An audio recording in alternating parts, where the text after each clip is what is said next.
Hello to all the beautiful people out there. And I did say all.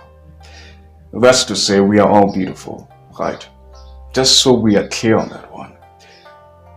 And with that being said, I'm just gonna dive straight into business because I don't want to waste any time with pleadings, reminding people that they have to subscribe because one will only do so should one see the necessity of doing so, should one recognize the value of subscription to this particular channel. And so I have to remind myself that I'm not doing this for me. And naturally, I have to be patient because I've always been patient. It's one of my strongest qualities, I guess you could say. And so,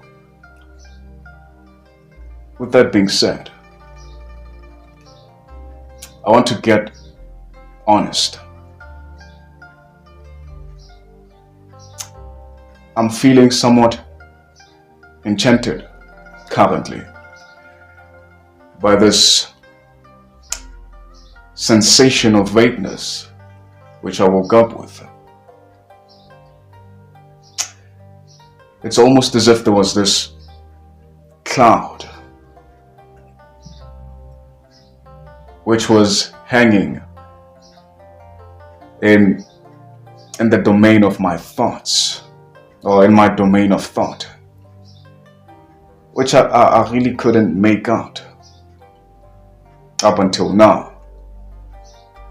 But first I had to sit in it. I had to allow it to unveil itself to me, to reveal itself to me. And that's when it happened. It hit me like a sudden realization. It wasn't so sudden though. It's just that I was in my mind about it. And what I had to do was just allow it to flow through me. I just had to allow it to tell me what it wanted to tell me, because it came packaged and I wanted to unwrap it myself. And it turned out that the only thing that I had to do was just sit back and let the wrap fall off by itself. And so I did that. And it became apparent to me that there's a direct correlation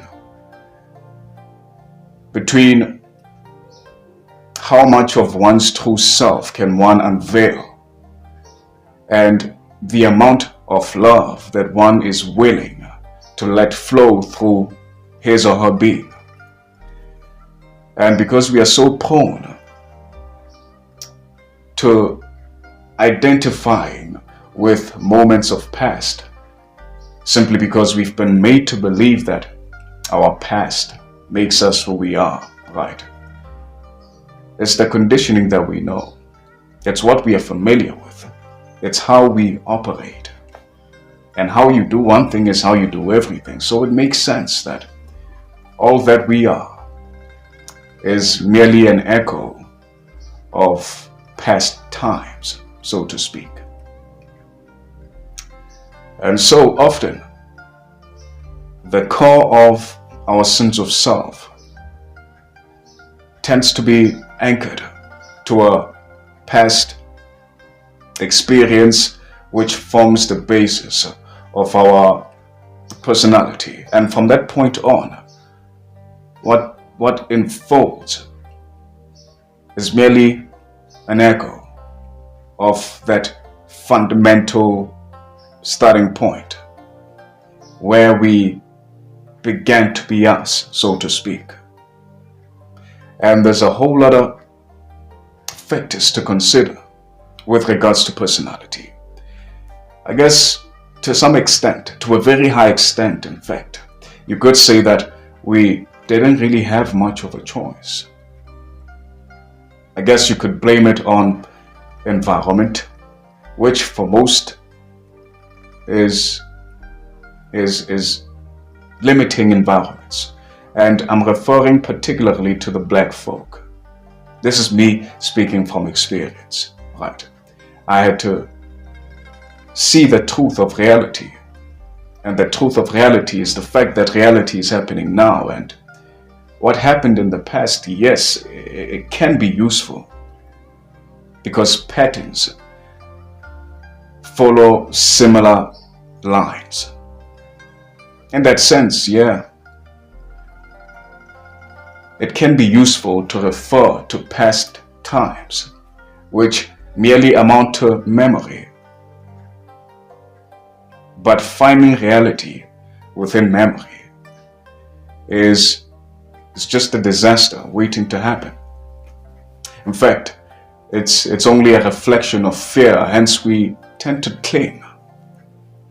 We live a life of clinging, and this begins with us. We cling to memory, hence we identify with memory, and that memory is in mind. So essentially, we are mind, and not in a good way, because to be mind in a pure sense is to allow experience to flow through mind without any preconceived notions, without any judgments of good and bad. I like this, I don't like that, I hate him, I love her, and you have your own reasons which are deemed beneficial to you, which makes it seem as though whatever you say or how you relate to reality is justifiable,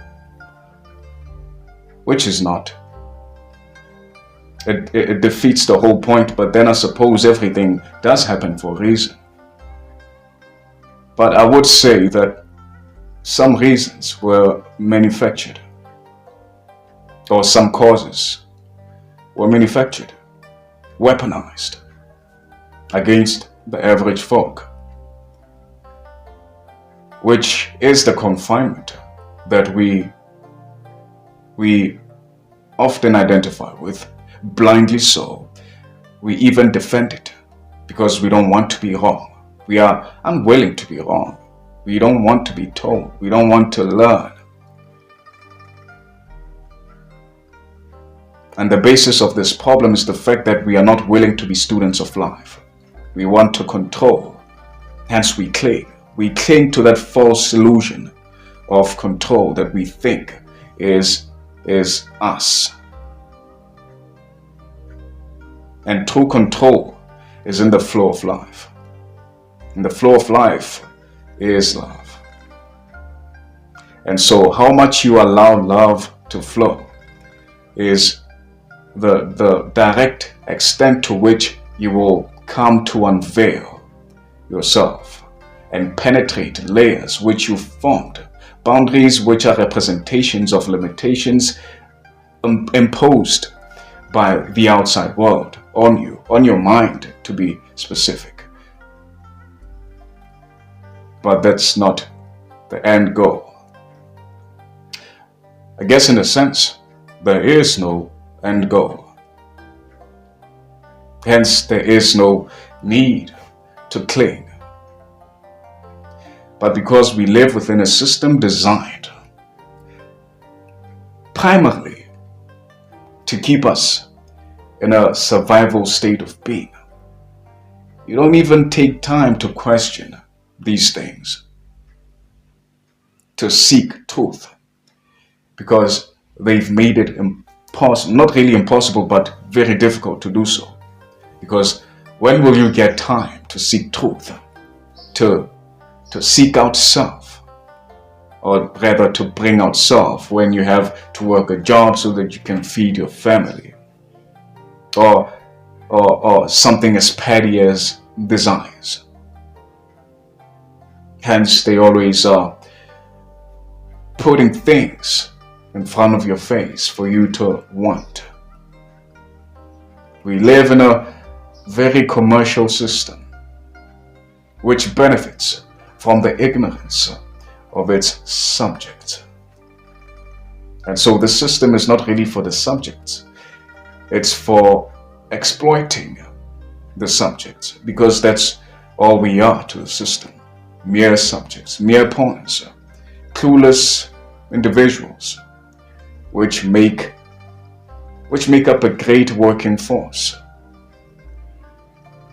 And the people in control are just sitting there, doing nothing but gaining everything.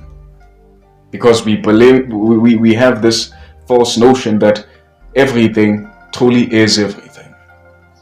And so we search for things outside of ourselves, which is all, it's an event, a life event rooted in fear. So it's between fear and love. To let love flow is to let life, time, and self flow naturally. To cling is to subscribe to the way of the system, which is limitation in disguise. Hence, we tend to find people say things like, oh, I want love. But the thing with love is that it will show you the truth of the things that you find comfort in. And when I say things, I'm basically saying illusions that you find comfort in.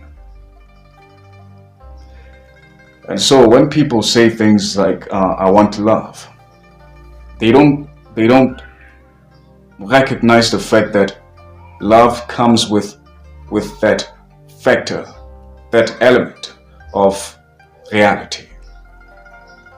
And so it might show you the things that you are not willing to accept about yourself. Things that you will have to accept in order to progress within a evolutionary context. Because love won't allow you to lie to yourself. That's true unconditional love. And the condition of things is merely the dissection of reality, made to look the way that serves whoever dissects it, so to speak. Hence, we can believe anything about reality. We can see the truth and explain it within our own minds in a way that will make it beneficial to us, even though in reality it's detrimental. We justify it away because we are not willing to accept the things that we feel shame about. And so when one does find true love, they will most likely sabotage it because they are not ready for the next level, so to speak, the level of truth, the level which will require one to face, integrate, learn from one's shortcomings, which were imposed by a system of lack, or a system created to instill lack. But life is abundance. The mere fact that you are alive is the abundance that you seek. That's potential that you can do whatever you please with. So if you want to use that potential to believe that life is a place, or is a plane rather, of scarcity, where we have to cling and acquire as much as we can, then life, because it's abundant like that, it will help you in this notion and make it a reality for you. And that is illusion. And I suppose we all have choice. We can do whatever we want to do, whenever we want to do, wherever we want to do, and whoever we want to do. But let's call a spade a spade. Don't be telling people that you love them, knowing very well that you don't. Or maybe you don't know. But a clear indicator would be the fact that there is no reason for you loving those people that you claim to love. Like, there is no real reason. And if you do happen to find a reason beyond the fact that there is no reason, then that will just be a bonus, or it will have to be a bonus. But beyond that, true love is unconditional love. And unconditional love is raw reality, which will show you what you need to see about yourself. It's basically a mirror. Hence, whatever happens within you is mirrored outwardly, because reality is love. And the flow of reality is the flow of love, life, time. Call it whatever you may. But these things basically entail the same phenomena. It's all fundamentally rooted in your being, though. And what you do with that is your choice. Hence, you do have a will in the first place. But there's a higher will that you must align your being with in order to embrace, express, and amount to the self that you were destined to be. Not expecting to be, because expectation is a mind operation, so to speak. So you can't base your whole entirety on such a fleeting, or on a thing as fleeting as mind impression, because that's just memory and it's not rooted in reality. Let's just keep that in mind. And let's face truth, because the truth shall set you free. But first, it might cause you pain. The pain that comes with letting go of illusion. Whether you do this voluntarily or not, it will eventually happen. But one thing is certain: on your deathbed, it will definitely happen. And you will die with regrets, which is needless and absolutely avoidable should you accept the reality of things pertaining to your being and your relation to life, to the universe, to God, to spirit. Call it whatever you want to call it.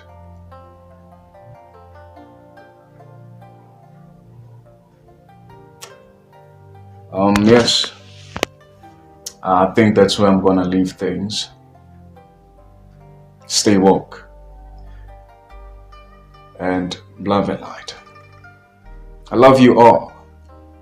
I truly love you. I love you.